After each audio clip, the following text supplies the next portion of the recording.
Why is the universe indivisible and we only create categories of it? Why to achieve any form of true learning that is integrated and incorporated into us, we need to begin from the one and then to the two, to the three, and so on. Well, given by the example of Tetractys of Pythagoras, a bit Platonizing Pythagoras, we have a whole structure of the triad of the Tetractys, from the monad to the decad. And each single pebble of this Tetractys is stuffed with meanings, separate, yet interwoven in a whole. Yet while we may approach the Tetractys and explain it fully at one session, it won't be understood if we won't separate it for a while. So, solve coagula, right? We need to make the bits and pieces of information of this indivisible universe and its categories a bit smaller in order to comprehend each category. And then, as we look back, as we focus out, we may comprehend its whole intuitively. Because that is the nature of human minds. It's a bit of a dualistic learning. So we cannot get into any specialization or specialized expertise of any form of knowledge if we don't start from the beginning. That's a bit of a cliche, right? But in order to comprehend the whole science or the whole art, first we need to learn the little bits and pieces of it in order to zoom out and make it integrable. So in other words, this is the proper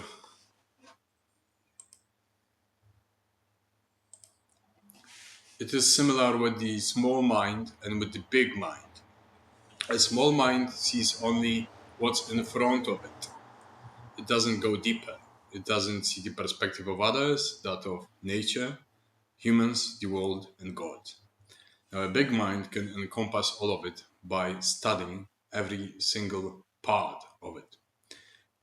And it is true that sometimes we may deflate our focus, our insights into something irrelevant. We go to the grocery shop and we see, I don't know, we want to buy bananas. So we focus on these bananas and we forget about the whole world as if it wouldn't exist, right?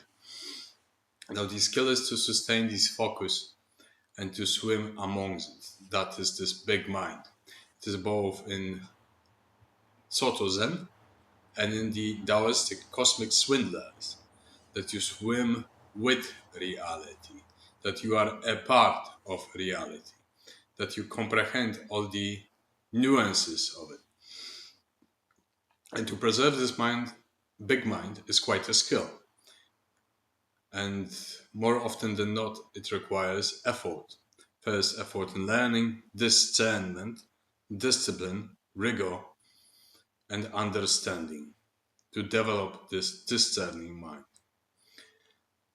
Now, as with any science, a person that is an expert may discard plenty of nonsense that people procure nowadays. Why? Because he's experienced, he has certain certainties. I like the term apophatic certainty. Apophatia means nescentia, that we know by the things we do not know. We have a whole array of ignorance, a whole sphere of ignorance around us.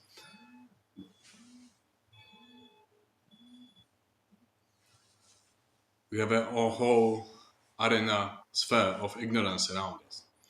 But we need to establish certain hard-won facts, certainties, in order to move it on. Now, this may give us some rigidity, perceptual and epistemic rigidity, but that's the way it works. Otherwise, we are drowned in ultra-relativist swamp. Now, nothing is universalist, nothing is perfectly objective, but we need some coordinates to move around. So inasmuch we may experience and study Tetractys, the Pythagorean Tetractys, we are committing our life, effort, and work towards understanding the depth of it. It's like studying the Book of Changes, the I Ching. You may study it for 1 year, 5, 10, 20 years, And then as the more you progress, the more depth you find in it, and the more it speaks to you. It's a never-ending study, like something that was created for during the last 3,200 years, like the first commentaries by King Wen in one of the wings of the I Ching. You cannot understand something that was written during 3,200 years in a single lifetime. You may explore its depth. So this is a bit of a savoir-vivre, the art of life. Once you establish certain coordinates, you explore the depths by defining your ignorance and defining your certainties. Thank you.